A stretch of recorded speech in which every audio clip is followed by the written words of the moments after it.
Méditation de la communauté des disciples du Christ vivant en ce mercredi de la 3e semaine du temps pascal, année liturgique C.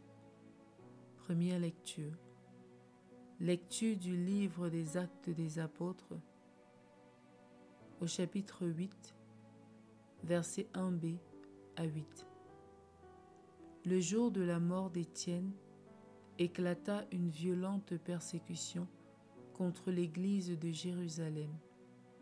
Tous se dispersèrent dans les campagnes de Judée et de Samarie, à l'exception des apôtres. Des hommes religieux ensevelirent Étienne et célébrèrent pour lui un grand deuil. Quant à Saul, il ravageait l'église.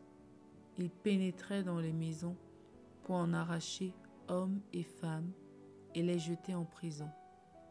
Ceux qui s'étaient dispersés annonçaient la bonne nouvelle de la parole là où ils passaient. C'est ainsi que Philippe, l'un des 7, arriva dans une ville de Samarie et là, il proclamait le Christ. Les foules, d'un même cœur, s'attachaient à ce que disait Philippe, car elles entendaient parler des signes qu'il accomplissait ou même les voyaient. Beaucoup de possédés étaient délivrés des esprits impurs qui sortaient en poussant de grands cris.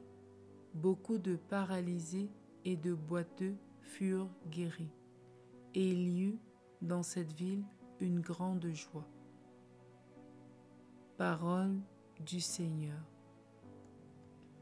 Méditation. Frères et sœurs dans le Seigneur Jésus-Christ, rendons grâce à Dieu pour sa bonté infinie et son amour sans limite manifesté à travers notre Sauveur Jésus-Christ. La première lecture de ce jour, tirée du livre des Actes des Apôtres, présente la vie du Christ à une période où ils étaient persécutés.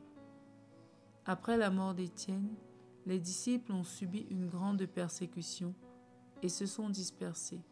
Mais cela n'a pas arrêté leur zèle. Au contraire, ça a été l'occasion pour eux d'annoncer l'Évangile dans les lieux où ils s'étaient réfugiés. D'un côté, nous avons la persécution, de l'autre, la continuité de la mission. Les disciples sont restés et n'ont pas laissé la situation dans laquelle ils se trouvaient être un frein pour eux. Car, en tant qu'instrument de Dieu, ils lui ont fait confiance et sont restés fidèles à leur mission d'évangélisation. Par leur expérience, nous comprenons que les situations ne changent rien à notre identité chrétienne et à ce que nous sommes capables de faire par le saint nom de Jésus. Par conséquent, nous devons, comme eux, en tant que disciples du Christ, annoncer la bonne nouvelle de l'Évangile, peu importe le lieu où il se trouve et peu importe les circonstances. Si notre vie est menacée, fuyons pour la sauver, mais n'arrêtons pas notre mission. Si notre entourage ne veut pas de nous, quittons cet environnement, mais continuons d'annoncer autour de nous que Jésus-Christ est mort pour nous réconcilier avec Dieu. Car le disciple est en mission dans le lieu où il se trouve. Par ses paroles, ses actions et toute sa vie, il est appelé à apporter beaucoup à sa communauté en lui transmettant le Christ. Aujourd'hui, nous sommes appelés à nous poser les questions suivantes. Comment réagissons-nous face aux difficultés et aux persécutions dans notre vie de foi? Est-ce que nous reconnaissons nous aussi que nous sommes des instruments de Dieu et que nous ne devons rien faire qui ne soit pour annoncer l'Évangile? Prions. Père éternel, accorde-nous la grâce de la sérénité et de l'assurance pour que nous ne nous laissions ni influencer ni décourager, mais que nous annoncions l'Évangile partout où nous nous trouvons et avec tous les moyens que tu nous donnes. Intercession.